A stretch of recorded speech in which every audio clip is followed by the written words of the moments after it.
began with whispers, faint, indistinct, crawling through the night like smoke from a dying candle. The small town of Ravenshade was the kind of place people drove through but never visited. Old brick houses leaned under the weight of time, and fog rolled through its narrow streets, hiding the secrets buried beneath. Evelyn Moore had never believed in superstition.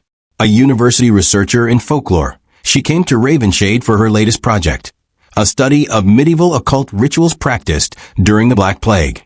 Her professor warned her that the town's archives contained forbidden manuscripts, but Evelyn laughed it off. She believed knowledge was harmless, until she opened the book. The dusty volume sat on the highest shelf of the Ravenshade Library's restricted section. Its cover was made of cracked leather, sealed by iron clasps that had rusted with age. Etched into it was a single Latin word, demonium. When Evelyn opened the lock with a hairpin, a foul stench escaped, like rot sealed for centuries. The first page bore a ritual, handwritten, blood-colored ink, detailing a ceremony called the Offering of the Seventh Shadow. The ritual described summoning a watcher from the abyss, a demon promising knowledge and power.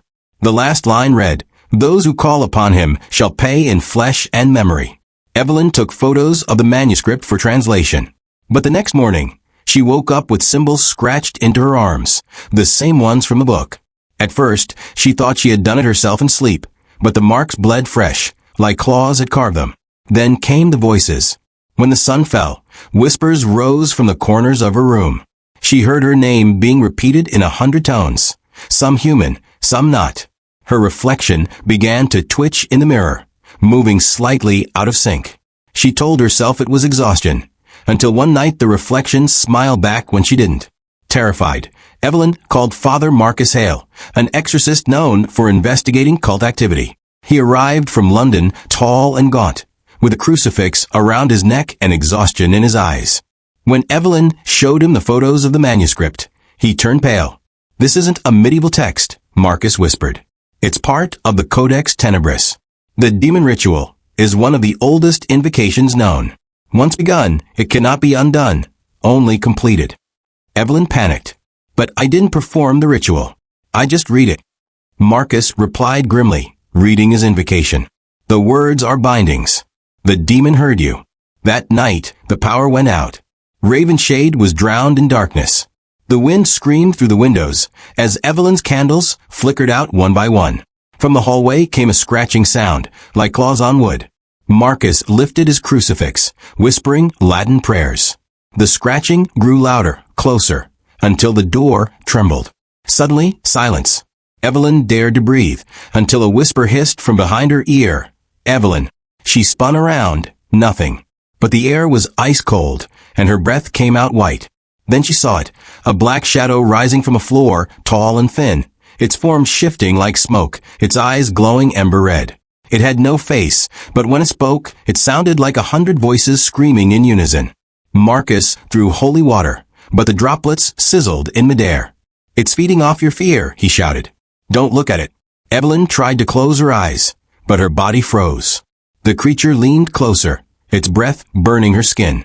It whispered, "You called me scholar. Now finish what you began." Before Marcus could react, Evelyn screamed, and the demon vanished, leaving her collapsed on the floor. Days later, Evelyn awoke in Marcus's safe house. He had transported her there after she fainted. Her arms were now covered entirely in ancient runes, glowing faintly like ember veins. Marcus told her the truth. The ritual was not complete, but the demon's mark was branded upon her soul. If she didn't finish the summoning within 7 nights, it would drag her spirit into the abyss. Desperate, Evelyn agreed to perform the completion ceremony, but this time, to banish the demon instead. Marcus warned her it was impossible. No one had survived the reversal ritual. But Evelyn refused to die without trying. They prepared in the catacombs beneath Ravenshade Church, where the air reeked of mold and secrets. Circles were drawn in salt and ash. Candles flickered in pentagonal formation. Marcus read from the sacred counter-ritual text, while Evelyn held a dagger forged from silver and obsidian, the only weapon said to wound an infernal being. At midnight, the ground trembled. Shadows thickened, swallowing light. The demon emerged again, its form larger, more monstrous, its claws scraping across the stones. You cannot banish what was invited, it thundered. Evelyn lifted the dagger, chanting from memory. In nomine Lucas, ego exorcizo Dei, but the words faltered as the demon's laughter filled the chamber. Marcus continued praying, louder, until his voice cracked. Then, the demon slashed him across the chest. The priest fell, blood spilling across the salt line, breaking the barrier. The creature lunged toward Evelyn, but she plunged the dagger into her own palm, mixing blood with a ritual sigil. If you want a vessel, she gasped, take mine. The demon paused. The candles extinguished. A violent wind erupted, and for a moment, there was nothing but black. When Evelyn opened her eyes, she stood alone. Marcus lay motionless. The demon's voice echoed faintly in her mind. We are one now. She stumbled to the mirror in the crypt. Her reflection smiled back, even though she did not. Weeks passed. Evelyn was never found again. Marcus was buried quietly by the church. But strange things began happening in Ravenshade. Locals reported seeing a woman in black walking through the fog at night, her eyes glowing faintly red. Some said she was searching for the next scholar. And in the Ravenshade library, the book Demonium had returned to its shelf, clean, unburnt, and waiting to be opened again.